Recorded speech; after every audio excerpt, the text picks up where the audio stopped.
Bonjour, nous sommes le jeudi 30 juin 2016. Et quand je fais la vidéo un jeudi plutôt qu'un vendredi, je vous donne une explication. L'explication, c'est celle-ci. La première, c'est que je ne sais pas combien de temps va durer mon enregistrement. Je sais de quoi je veux parler. Je voudrais parler du Brexit, mais je ne sais pas combien de temps ça va prendre.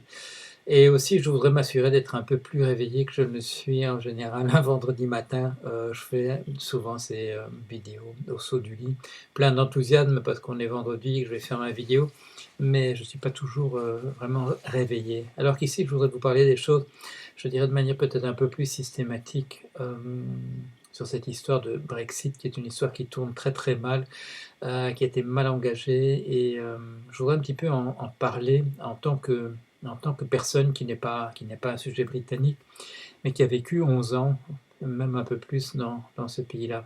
J'étais étudiant à Cambridge de 1975 à 1976, et puis j'y suis revenu comme étudiant des arts en 77. J'ai obtenu un doctorat de Bruxelles, mais j'avais obtenu une bourse pour faire une deuxième thèse à Cambridge. Et de 77 à 79, j'ai rédigé une thèse avec un très très grand anthropologue qui s'appelle Edmund Leach. En 79, j'ai été nommé à Cambridge. J'y suis resté pour un poste qui aurait pu devenir un poste permanent, mais il y a eu voilà, des accidents dont j'ai déjà eu l'occasion de parler. Donc j'ai été jeune professeur de 79 à 84. Ensuite, je suis revenu plus tard, en 87 au début 90, ayant obtenu une bourse de British Telecom. Ça se passait à Martlesham Heath, près d'Ipswich. Je ne sais plus exactement comment on le prononce. Je travaillais là donc comme boursier au laboratoire Connex qui faisait de l'intelligence artificielle pour British Telecom. Et ensuite, j'ai travaillé à nouveau en Grande-Bretagne, dans la City, comme consultant pour une firme qui s'appelait American Management System, AMS. Et donc de 94 à 97, j'ai travaillé pour cette firme. J'ai d'abord travaillé brièvement pour une firme financière qui s'appelait Freud Lemus. Le Freud en question étant David Freud, un homme admirable, très gentil, un petit neveu de Sigmund, du même nom. Donc c'est un pays que je connais bien. Il y a une époque même où on m'a pris, voilà, pour un Anglais.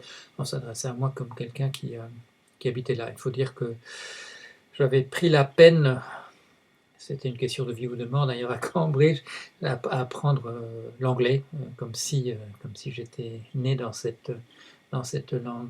Et c'est un pays voilà, c'est un pays que j'aime bien l'Angleterre. Je connais l'Irlande, je connais l'Écosse, et ce sont des pays que j'aime bien, mais je n'ai pas habité 11 ans comme en Angleterre.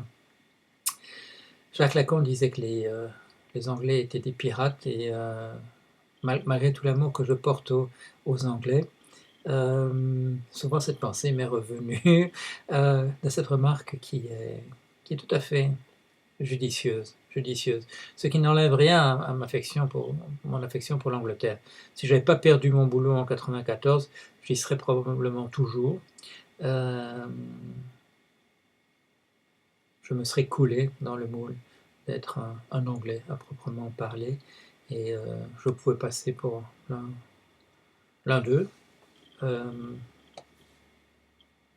J'ai déjà raconté, je crois, un incident où une dame est choquée d'apprendre que, après m'avoir parlé pendant, je sais pas, 10 minutes, un quart d'heure, de découvrir tout à coup que je ne suis pas un Anglais, et de faire un bond en arrière en disant "You're one of those", vous êtes un de ceux-là, c'est-à-dire vous êtes en réalité un étranger. Et j'ai cru, parce que vous étiez un caméléon, ou parce que vous mimiez être un véritable Anglais, j'ai cru que vous en étiez un. Et c'est un pays qui vient de s'enfoncer depuis quelques jours, depuis le résultat de ce référendum. Il vient de s'enfoncer dans une crise qui n'est pas près de s'éteindre. et qui fait tomber un pays qui était très sûr de lui, très, très arrogant, très conscient d'une certaine réussite, qui le fait tomber dans un précipice. Et c'est de ça que je voulais parler un petit peu. Et vous avez vu, je ne sais pas maîtriser le temps quand je parle de l'Angleterre, que j'aime beaucoup, qui m'a accueilli à une époque. Bon, je vais laisser tourner ce téléphone qui me dérange à un moment où je ne voudrais pas être dérangé. Voilà, donc c'est un pays dont je parle avec une certaine émotion parce qu'il m'a accueilli, qu'il m'a bien traité. À un moment, il m'a maltraité parce que, et le fait que je sois étranger n'a pas arrangé les affaires. Je vais essayer d'en parler honnêtement. Je suis attristé de ce qui se passe en ce moment, d'autant que c'est un pays où il y a des accents. Et vous le savez sans doute, ces accents qui sont les accents anglais sont des accents qui ne sont pas tellement des accents régionaux. Ils le sont en partie, mais ce sont surtout des accents de classe, parce que c'est un pays qui a gardé je dirais une structure sous-jacente qui est fort liée à l'existence de classes sociales. Les classes sociales sont fières de ce qu'elles sont. La classe ouvrière est fière de l'être. Elle l'est toujours. Et quand on pense à M. Jeremy Corbyn, en ce moment le dirigeant du Parti travailliste, et les difficultés dans lesquelles il est, le fait qu'il refuse de démissionner malgré une opposition considérable, opposition qui sont les siennes, est liée à une certaine fierté de la classe ouvrière anglaise, qui est une très belle chose. Voilà, très belle chose. L'arrogance des classes supérieures, chose que je supporte beaucoup moins, même si j'ai eu l'occasion je dirais, d'en tirer parti d'une certaine manière, pour le bien. Je me souviens de cette occasion où je me trouvais, c'était au Ghana, je me trouvais au Ghana, et j'étais dans un hôtel, et il y avait un monsieur qui était blanc, et qui traitait les gens qui servaient dans ces hôtels comme du pu. Il les engueulait d'une manière intolérable.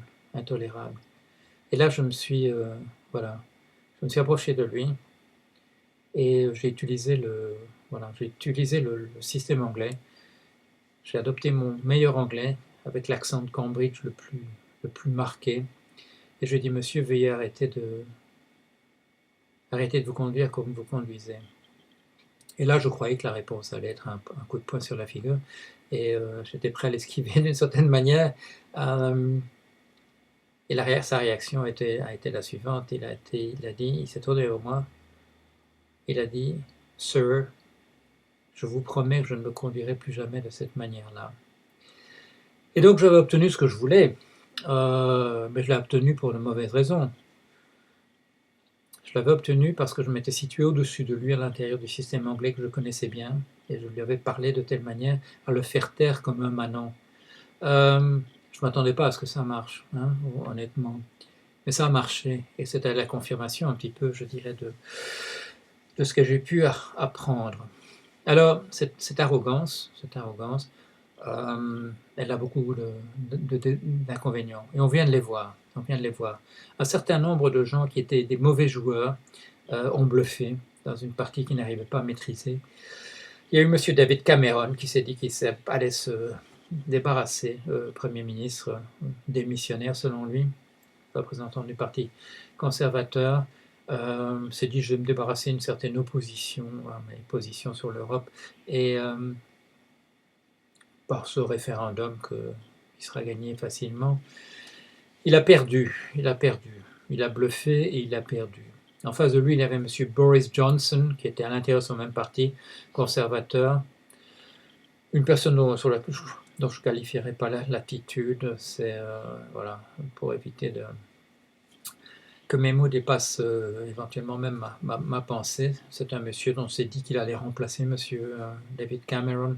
Il a été maire de Londres longtemps et il s'est surtout fait connaître par des propos à l'emporte-pièce, un peu comme on voit aux États-Unis en ce moment de la part de M. Donald Trump. Et ce monsieur s'est tout de suite dégonflé, c'est-à-dire que quand le Brexit a gagné, là aussi son bluff a échoué. C'est-à-dire qu'en fait, il voulait perdre, mais se présenter comme le représentant du parti Leave, ou out, quitter l'Union européenne. Et il a perdu, il a gagné sur le papier, si vous voulez, mais il a perdu dans la mesure, où sa proposition a gagné.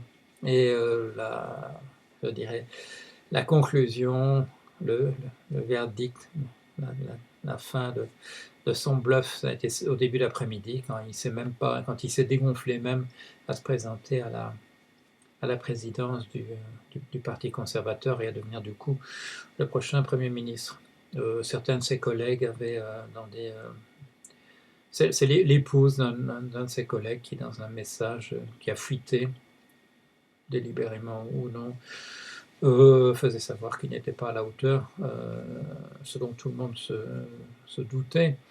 Mais enfin, bon, quelqu'un qui avait été pendant de nombreuses années le Lord Mayor de Londres, pardon, le maire de Londres, euh, avait, avait quand même pu donner le change. Le système est en train de s'effondrer, la bourse ne tombe pas tous les jours, parfois ça remonte un petit peu, mais c'est le désarroi total. Il y a des gens qui ont joué, qui ont perdu. Et ce qui apparaît en surface, je veux dire, c'est un désarroi qui n'est pas propre à la Grande-Bretagne, on le trouve partout en Europe en ce moment.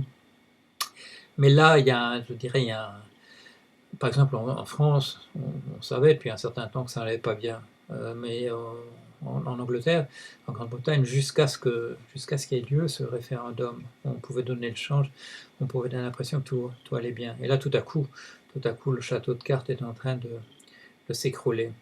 C'est la zizanie au sommet du Parti conservateur. Il y a plusieurs candidats qui vont se présenter à la présidence.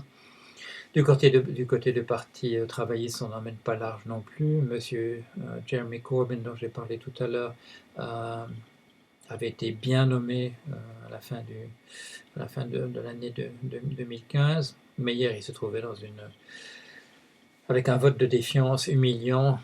Qu'est-ce que c'était 170 votes contre et 42 pour.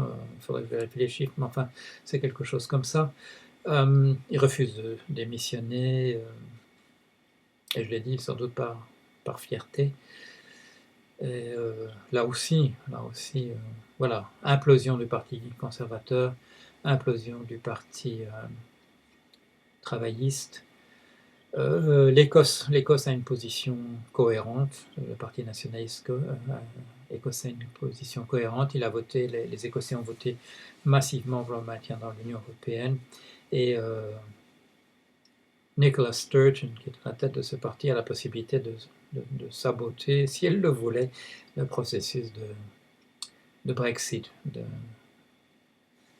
du départ de la Grande-Bretagne de l'Union européenne. UKIP, on pourrait imaginer le parti eurosceptique britannique qui a eu comme représentant qui a toujours comme représentant au Parlement européen une figure haute en couleur, qui est Monsieur Nigel Farage. Monsieur Nigel Farage est un clown. Ce clown a été rappelé à l'ordre ce matin même par son vrai patron qui apparaît soudain en surface, la personne qui a dirigé du point de vue financier la campagne pour le retrait de l'Union européenne, un certain monsieur Aaron Banks, qui est un homme d'affaires dont je ne dirai rien parce que vous pourrez trouver sa notice sur Wikipédia qui explique très très bien comment il fait des affaires, et je dirais c'est peut-être pas nécessairement dans le bon sens du terme. Tout ce qu'on peut faire qui ait l'air un petit peu suspect, il a à son actif, vous verrez ça. Et en fait, bon, c'était donc le marionnettisme de M. Farage, parce qu'il a dit ce matin qu'il était temps de se débarrasser de ce guignol et qu'il allait peut-être, lui, venir un peu plus au premier plan. Alors voilà, un homme d'affaires, dans le mauvais sens du terme, qui apparaît comme le grand vainqueur de tout ce qui est en train de se passer. Tout ça n'est pas brillant, mais tout ça résulte de la même chose que ce qu'on voit en Europe depuis les années 1970, détricoter ce qui peut être l'effet de l'aboutissement de la réflexion, et mettre tous les problèmes qui se posent, repousser la poussière de tout ça sous le tapis jusqu'à ce que ça fasse ça fasse une grosse bosse sur laquelle on finit par tomber chaque fois qu'on passe par là. Alors, tout ça malheureusement, effectivement, ça fait partie du même processus d'effondrement généralisé. On aimerait que cet effondrement ait lieu dans la dignité. C'est pas ce qui est en train de se passer en Grande-Bretagne. Tout ça est affligeant. Tout ça montre au peuple des dirigeants qui, quand tout va bien, voilà, font remonter leurs bretelles, remettre leur nœud de cravate, etc. Et quand tout s'écroule, ils apparaissent, je dirais, n'avoir même pas la common decency d'Orwell. Ils n'ont même pas, je dirais, la noblesse naturelle qu'on pourrait avoir au contraire dans des milieux qu'on appelle parfois défavorisés.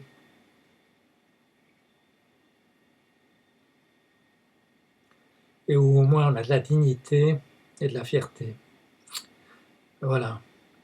À ce propos-là, vous verrez demain que j'ai accepté de signer c'est pas une pétition, c'est une déclaration. C'est une déclaration commune d'un certain nombre de personnes qui appartiennent à des horizons politiques absolument différents et qui ont fait l'effort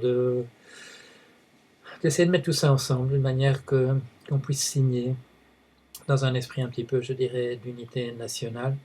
Vous verrez les signatures, vous verrez le texte lui-même que j'approuve, même s'il fait un peu de grand écart parce qu'il essaie de réunir sur la même liste des gens qu'on ne mettrait pas a priori nécessairement dans la même catégorie.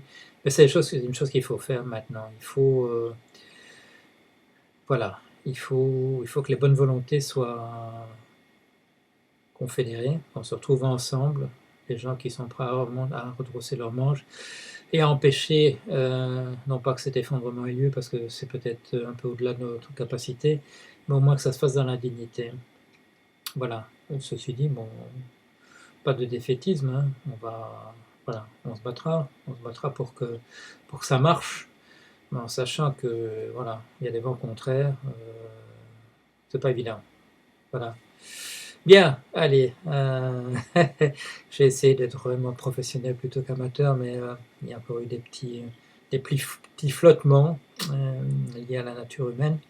Voilà, je reviendrai sûrement sur tout ça. À bientôt.